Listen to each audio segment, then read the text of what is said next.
representing. That's what I aim to do. This is my aim. This is my goal. This is my future. This is PNG. Absolute populism. Proclamation news and gatherance, ladies and gents. It's Thursday, the 20th of August, 2020. I just want to say a lot of us live through the life through ascetics in life. The ascetics of life is fortunate that we've got a roof, water, and bread on the table. We're happy to be here. We're happy to be here. We're happy to produce good news for the whole democracy. Happy to be here because we're living on the aesthetics of life, preaching good, valuable news to our audience who actually come in. And you know what? People give me the time of day, give me some acknowledgement and encouragement. That's what it means. It means the world to me for listening. Take on board. I've got some optimism. Thank you so much. Just want to say thank you for coming through. Hallelujah. Amen. It's my time to shine. Anyway, UK politics. Going to school ministers. School ministers. School Minister Nick Gibb has warned about exam algorithm in July. The algorithm in July. Got there's some quite good stuff to I'll try and interact. It sounds like I like to read and depict things out of reading and make it into my own work. School Minister Nick Gibb says he has warned about the potential problems with their algorithm for moderating A level and GCSE results back in July. Something I lacked at school because I was too much of an activist. I was very involved in sports, lots of sports. I did like my history lessons, but my GCSEs got disregarded. But I maintained further education as I left school, which I brought myself back to a level playing field. I'm a great philosopher, very very good. Anyway, his boss, Education Secretary Gavin Williamson, had previously said the problems became clear last weekend. Mr. Gibb said he was made aware of concerns by a former top official at the Department for Education. Sir John Coles told him that the poorer students could be disadvantaged by the system for moderating exam results. I mean, my memories, really influence others, and being ex professional boxer, I've got quite a big following. I should try and get some of it back to what I had before to influence and encourage children in this modern society exactly what they need. Sir John Coles told him that poor students could be disadvantaged by the system for moderating exam results. The Times newspapers reported that Sir John, who is now the chief executive of the group of academies and fee-paying schools, warned Mr. Williamson about potential problems 6 weeks ago. Labour's shadow education secretary, Kate Green, said the government was warned weeks ago that their algorithm might not treat students fairly. I'd like to know what they've been doing since. We can look at the pattern. Asked if Mr. Williamson would step down following the problems with exam results. Leader of the Scottish Conservatives, Douglas Ross, said, I'm not here to say that I think Gavin Williamson has done a great job and he should continue. I think he has to reflect on what happens to so many pupils in England. I mean, my concerns are with the children going back to school after September. January, we go back to school in January. I mean, after 6 weeks, sorry. After 6 weeks in September, they can go back. If it means shutting the pubs down for children to go back, absolutely. A senior Conservative MP, Sir Bernard Jenkins, told BBC Radio 4's World at One, I'm concerned that it's a short of a pattern setting in the under the government that something goes wrong and it's permanent secretary's fault, or it is some public body's fault, but it's never the government's fault. Ministers have to make decisions. They either support their people or they get rid of them and get new people, and they can't have a halfway house. Mr. Gibb, who first became a schools minister in 2020, told BBC Breakfast he had been conquered about the issues faced by Sir John and had called a meeting with the regulator, Ofqual, and the other senior officials to discuss it in great detail. But he said he was reassured by the algorithm it would not have the effect. Algorithm downgraded around 40% of last week's A-level results, leading to a public outcry and concerns about GCSEs. Nick Gibb is making a distinction between the overall model designed to avoid grade inflation and it is flawed implementation. The model was a good model, and we continue to refine it. Mr. Gibbs said earlier, defending the government approach to grading, it became clear that there were some results that were being published on Thursday and Friday that were not just right, and they were not what the model had intended. The distinction matters because ministers are also responsible for the overall model and the equal devised the implementation. But that doesn't let ministers off the hook. Plenty of people were flagging up concerns weeks ago, and many Tory MPs think Gavin Wilson should have seen the problems coming.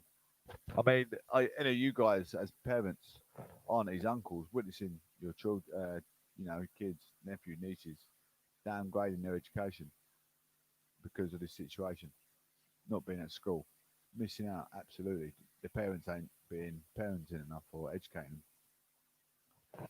The exam moderation system also came under fire after data showed poor students' grades were marked down for further than better off pupils. On Monday, the government was forced into a U-turn and reverted to teacher assessed grades for both A levels and GCSEs, ditching the algorithm. The decision came after similar moves in Scotland, Northern Ireland, and Wales. Mr. Gibbs stood by the model. The government and the Equal agreed for regulating results, but he claimed that the application of the model in practice it gave rise to problems. The school ministers apologised for students for the pain, anxiety, and uncertainty that have suffered a consequence of grading issues that we encountered last week. The government and universities have now agreed that all students in England who got A level grades, they will needed to be offered a place at the first choice university. In addition, the government has agreed to lift the cap on numbers at medical schools and to put in additional funding for high cost courses such as some sciences. In a letter to Vice Chancellors, Universities Minister Michelle Dunnan said, where a provider reaches capacity, then providers will see if a student would like a suitable alternative course or offer a deferred place, and there was possibility to try prioritise those from disadvantaged backgrounds for admission this year. We get our down days and we want to talk about problematics, but I really have to withhold myself, really think what I'm, of the formation, how we're going to tackle UK politics by discriminating my things that's bringing my life down at a minute. It's not always the way forward to bring Urans in. It'll probably push Urans away, so I'll then talk about my negativity in my own life. Anyway, UK politics, they stay professional, they stay producing, and they stay flux with the PNG UK news. House of Lords temporary move to York rejected by the Peers body. Peers will not be packing their bags and moving to work after a proposal to relocate the House of Lords during the rebuilding work was effectively axed. Boris Johnson wants the parliamentary authorities to look like the idea of moving the Lords out of London while the Palace of Westminster is revamped. But the body in charge of the project said it would be only not be considered. Who remembers the blueprint? Who done the blueprint of Parliament? Pugin. Pugin done the design. The government says it's up to MPs and peers to decide, but will continue pushing for a move out to London. The government is also considering setting up a new government hub in York. MPs and peers agreed in 2018 to plan that would see both houses move to temporary facilities near the existing site, a full decant, to allow essential repairs and upgrades to be made to the crumbling Victorian Palace. Amid concerns about the cost, estimated at almost 4 billion in 2014. A view of the plans is being carried out by the Restoration and Renewal Sponsors Body and Delivering Authority. The idea of moving to Upper Chamber of London is first emerged in January. Downing Street was said to be keen on the idea as a way of demonstrating its commitment to its levelling up agenda to spread opportunity and decision making outside London and South East of England. But the Restoration and Renewal Sponsor Body, whose members include MPs and peers, and which is chaired by property expert Liz Rees, said such a move would not form part of its review. Gesture politics, something I want you to learn as you come away from this, because like you listen to radio presenters, but you want to pick something off what they're talking about, so you know they're on a level playing field above and beyond, and well enforced that be sitting here behind the mic, giving out and producing good news. I mean, Parliament itself, like I said, the blueprint. Who built Parliament all in many years ago? Pugin was he was the architect. Pugin. Google it. Pugin. Pugin. Gestures politics. In a letter to the Prime Minister, it said there were constitutional implications for moving MPs and peers outside London, which makes this a matter for both houses to determine rather than for our review. The option will not therefore be considered as part of the scope of the tragic review, they said. Anyone that knows politics, I mean, in Wales they have the same sort of thing, like a parliament. It's not the parliament, it's a castle. It's called Castell Coch. It's spelled Castell Coch. Castell. Coch is Coch. But in Wales they say Coch is in Coch because they're Welsh. So if you check it out and tell me I'm very correct. And I believe Lord Bute was the architect and his wife. Anyway, it said urgent action was needed to address the state parts of the palace Westminster, which it said it was falling apart faster than it could be fixed. It added, in line with best practice, we will remain committed to developing a business case that was set out in detail. The option for restoring Parliament, including costs estimated and timescales. Several leading peers criticised the York plan, saying it was impractical to separate the Lords from the Commons. Lord Speaker Lord Fowler said it was a gesture of politics, while Commons Speaker Sir Lindsay Hall said the idea was great PR. But it questioned how it worked. But Lib Dem leader of the City of York Council said much a move could bring real economic benefits to the city and a wider region in the form of high school jobs. The government recently declined to confirm or deny reports that a feasibility study has been carried out in possible sites in the city. Neighbours actress Olympia Valance traumatised by the theft of private images. Olympia Valance has issued a powerful statement confirming she has been the victim of a traumatising cybercrime. The Neighbours actress said, "This is PNG Showbiz." The Neighbours actress said her phone had been hacked and private images shared with her without her consent. Valance explained she had been dealing with a profound violation for over a year, which had pushed her anxiety to a space it's never been. I'm writing that as a confirmation that I know I have become a victim of cybercrime, she posted on Instagram. In a lengthy statement spanning several pages, Valance said, I've been dealing with this for over a year now, since my phone was compromised by a hacking of private images, which were then published online. I have since had to deal with this again recently, when new images were recirculated, re-traumatizing me and pushing my anxiety into a space it had never been. She added, imagine the level of profound violation. If this happened to your daughter, your sister, or to you, I'm a public figure, but I'm also a human being. I'm writing this as a confirmation that I know I've become a victim of cybercrime. I've been dealing with this for over years since my phone was compromised by the hacking of private images, which were then being published online.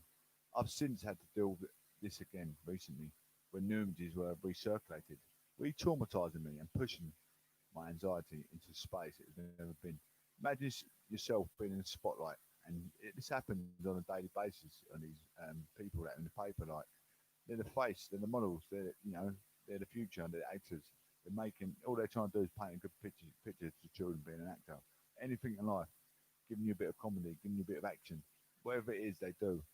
Even if they're a professional sports player on TV, they're giving you a bit of action on TV, giving you something to be in awe, to give you, give you a bit of guidance in life. And they're getting this hatred.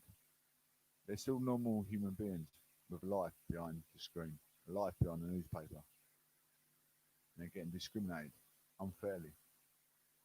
Balance, who plays Paige Smith on the popular Australian soap, is the younger sister of fellow actor and singer Holly Valance. I mean, I don't think people put themselves in the other person's shoes. How they like it? Someone as famous as her, it's probably got. Imagine how much multimedia following she's got compared to the average Joe blogger that took the picture. If she discriminated the other person, put their picture on the wall and say, "Look at this idiot," do you know what I mean? People really don't think of professionality and discrimination. It's horrid. She also stars in the Australian drama television series Playing for Keeps. The 27-year-old went on to explain that despite their efforts, her legal team had struggled to stop the spread of the images. Such offences involve leaking, in my case hacking, images without consent in order to humiliate, degrade, control and blackmail a person, she added. As a victim of this, I've had to fight to try and contain these images from reaching the broader public and for the media not to publish stories using my name. I'd done nothing wrong. The actress and model admitted that the situation had really rocked this year, but noted that taking intimate photos for yourself or to share with a partner is not a shameful thing to do. Stealing them and sharing them online without consent is, she said. We should be allowed to embrace our sexuality without fear that someone will take these images and manipulate them from their own gain. She thanked her family, friends, and psychologists for helping her cope, and stressed that she will not apologise as she had done nothing wrong, urging other women to come together to take a stand over cybercrime. I've had days where I've been exhausted and where the depths of my sadness and scared both myself and people I love, she said. I want to be at peace. I'm trying to fight. We have to figure out a way to stand together, and it says hacking and destruction of illegally obtained images, not the taking of them that is shameful. I'm not ashamed. I'm not embarrassed. I will not apologise. Done nothing wrong, she said.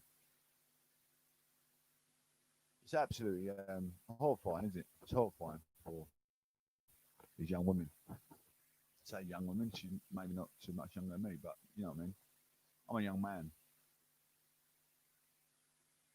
Brexit. UK hope for EU trade deal next month, says number 10. UK Brexit.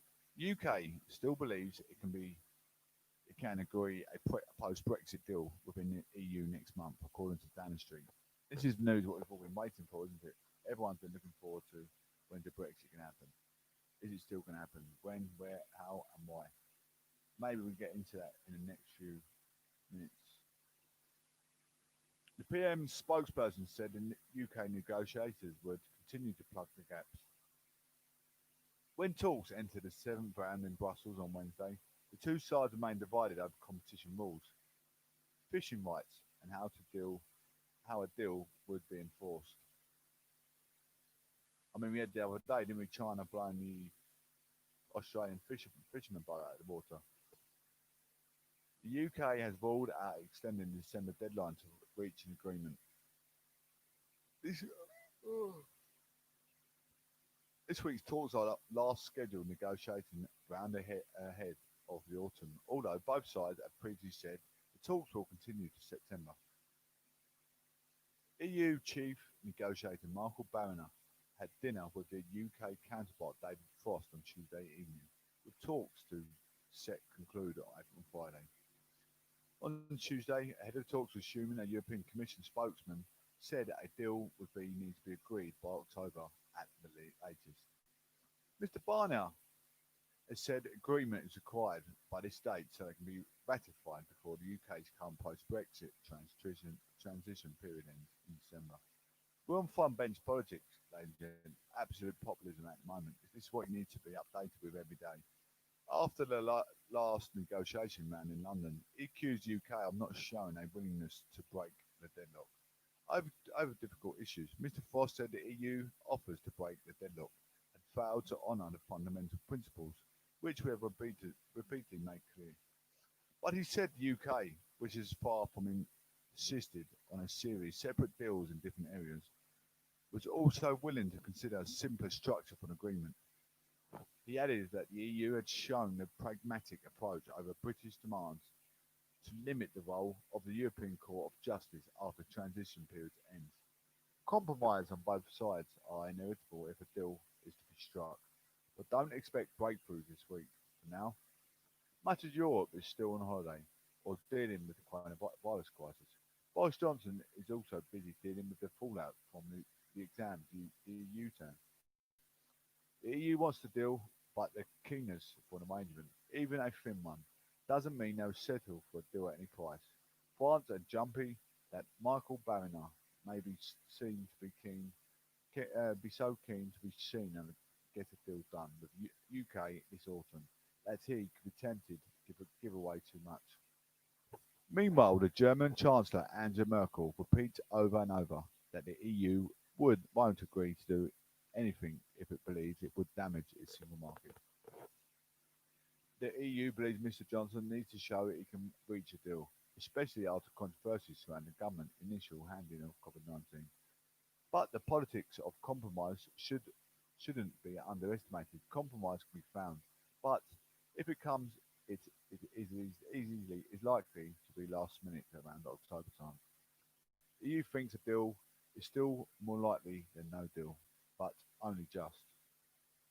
Among the issues, negotiation sides will discuss this week and transport police cooperation, fishing rights and rules of investment. They will also discuss post-Brexit rules on competition and state support of companies. One of the thorniest issues is the talks today that UK is due to stop following EU rules on so-called state aid and at the end of transition period and has not unveiled details of a subsequent regime. Mr Barnier said the EU will require robust guarantees in the area if it is to agree a deal, and has called for more details on the UK's future plans. I mean, you had it out there crystal clear when the Brexit is bound to be placed, if it happens. Still if, isn't it? Still if. It's not 100% in profile, is it? In constituted that it's going to go ahead. Sounding like it's actually coming through. Every day you give me some encouragement, acknowledgement, means you're listening. I mean, I put a lot of time and effort into my cast. I enjoy it. I want you to enjoy it as well. I hope you're enjoying my cast daily.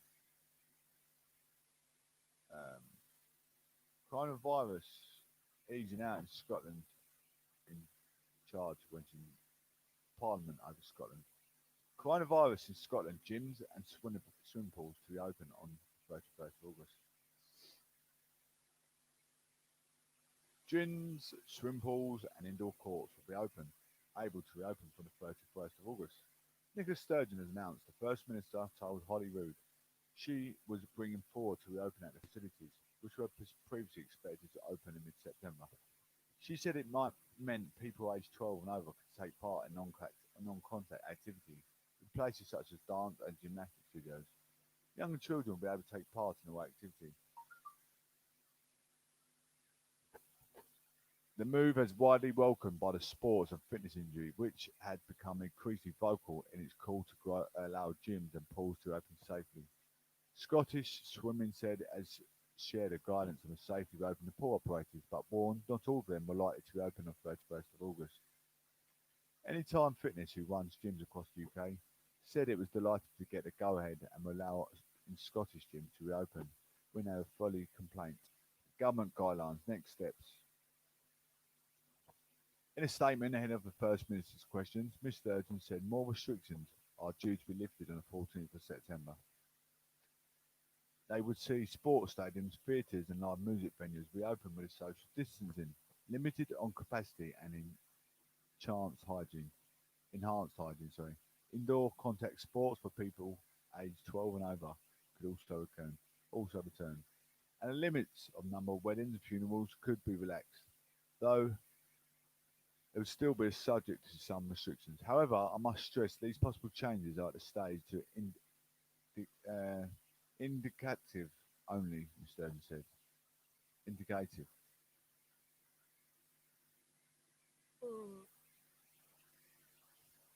Well, goodness, sorry, ladies and gentlemen. Any given the volatility we face in transmission of the virus, there is a very real possibility that those plans will change.